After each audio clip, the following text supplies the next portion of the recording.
So Bill Clinton was talking to NBC News about Bernie Sanders' campaign, and he made some questionable statements. He said, "I think it's fine that all these young students have been so enthusiastic for our opponent, and it sounds so good. Just shoot every third person on Wall Street and everything will be fine."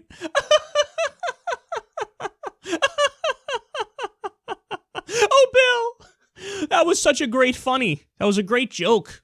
Oh, hilarious. Now, to be fair to Bill Clinton, he actually did go on to say, that's a joke, it's a total joke, so relax. But I think what's so annoying about this is not, hey, oh my god, I'm going to do PC outrage, and I'm so mad that you told a joke. I don't care, you can make whatever fucking joke you want. Like I said, 99% of the time, or 99.9% of the time, I give jokes a pass, even if I hate the joke. Whatever, it's just not my style. I think all of Dennis Miller's stand-up is pathetically stupid, but some people like it, so whatever. I'm not going to judge you based off that. But in this case, what's just annoying about it is that you know that this caricature of Bernie and Bernie supporters is something in Bill's mind that he really believes. Meaning, he looks at young Bernie Sanders supporters and he says they're just irrational in their anti-Wall Street fervor and in their anti-banker and lobbyist and money and politics fervor. And, guys, he's just wrong. Nobody has been more correct or accurate in their feelings and their sentiments than Bernie Sanders supporters. So these are the people who look at the system and they say, God damn it, we need something like Wolfpack to get a constitutional amendment to get money out of politics, because then we could actually have politicians that listen to the people because the people are funding them, and they stop listening to private donors and corporations and billionaires and people like that.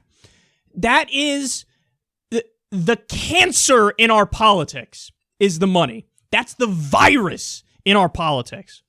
And here you have Bill Clinton who's like, what do you mean? We're the pragmatic ones. We're the real ones. See, that's how they view it, guys. You have to understand that. They think, Bill Clinton thinks the way he acts, the way Hillary acts, the way Obama acts, the way Debbie Wasserman Schultz acts, it's just like, we're pragmatic. We're realists. We want the Democrats to win. So obviously for the Democrats to win, we have to take money from Wall Street to a certain extent. We got to take money from big banks. So you got to play ball with them. I mean, they're super powerful. They have all the money. They have all the influence. So what are you going to do? Not play ball with them and expect to stay in power? That's not going to happen. So you got to sell out to them. And you can't be so against them, because then you're not playing by the rules of the game that we set up. But that's just the point, Bill. Bernie supporters and Bernie himself, they want to change the rules of the game because they realize it's rigged and it's bullshit. Whereas you are defeatist.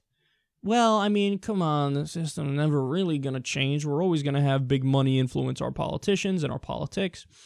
Might as well play by those rules and try to be as liberal as you can be within that paradigm. Here's the problem with that, though. You never really get a true liberal within that paradigm. The furthest left you'll get with all this money in politics is Obama. And how sad is that? Because this guy's not really that liberal, center-right, pro-corporate, pro-establishment. He's done some good things, don't get me wrong. I'm not saying he hasn't. I love the Iran deal. I love the Cuba deal. I love the immigration executive order. I love that now he's in favor of gay marriage. Yay, all day long. Great. But then there's other shit that he does that's horrible, far too hawkish on foreign policy, allows the NSA to spy on everybody, and oftentimes does the bidding of Wall Street, whether or not you realize it. Dodd-Frank is full of loopholes. Why? Because people on Wall Street paid campaign contributions to the Democrats and the Republicans, so they put the loopholes in for them, and they went right back to the same actions that crashed the economy in the first place. Never mind the bailout. Why is it that George W. Bush and Barack Obama, there's one thing they both agreed on completely: more Wall Street bailouts. Endless Wall Street bailouts. No strings attached, no new rules and regulations. Oh my God, the sky is falling. Give all the money, all the middle class taxpayer money to the banksters that crashed the economy. Well, that's why we're mad, and that's why, hey, you know who would find this joke funny? Debbie Wasserman Schultz. But that's it. The Barney Frank. The establishment Democratic sellouts here. They're like, oh, that's a knee slapper, Bill. You go get him, Willie. Oh, yeah, they want to kill every third banker on Wall Street. No, they don't. All they want is accountability. They want the law to be applied equally to everybody. Why is it that if somebody goes into a liquor store or a convenience store and robs $25 or $100 from the cash register or takes some stuff, they can get put in jail.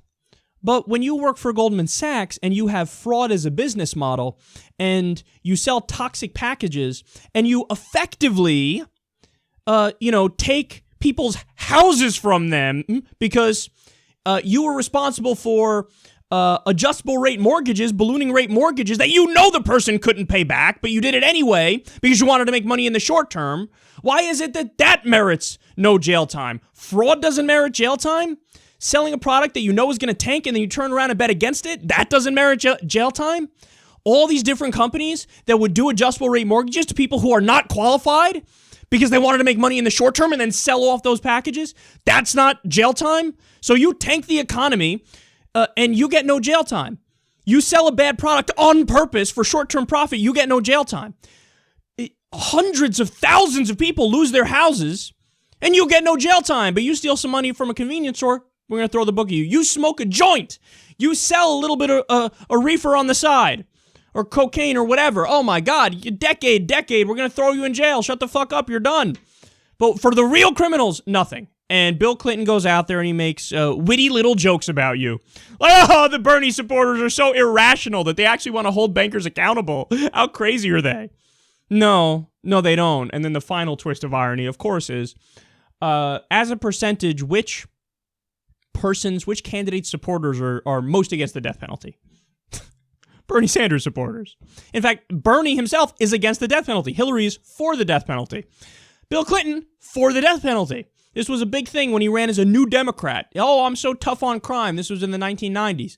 He was governor of Arkansas and they executed somebody who was mentally ill or he had a super low IQ. So he was in favor of death penalty to the point where you kill people who are not all mentally there. So here's a guy who is in favor of the death penalty. He was governor when they executed people. And he's like, oh, the Bernie supporters, they want to shoot every third banker on Wall Street. No, the only people who want to kill people here as a matter of being part of the system is you. So there's also an angle of projection to this that is just oozing out from what he's saying. So, hey, it's a joke, whatever. It's all good. Like I said, jokes always get a pass. But in terms of the sentiment that he's getting at and what he really thinks of Bernie supporters, oh no, this shows you.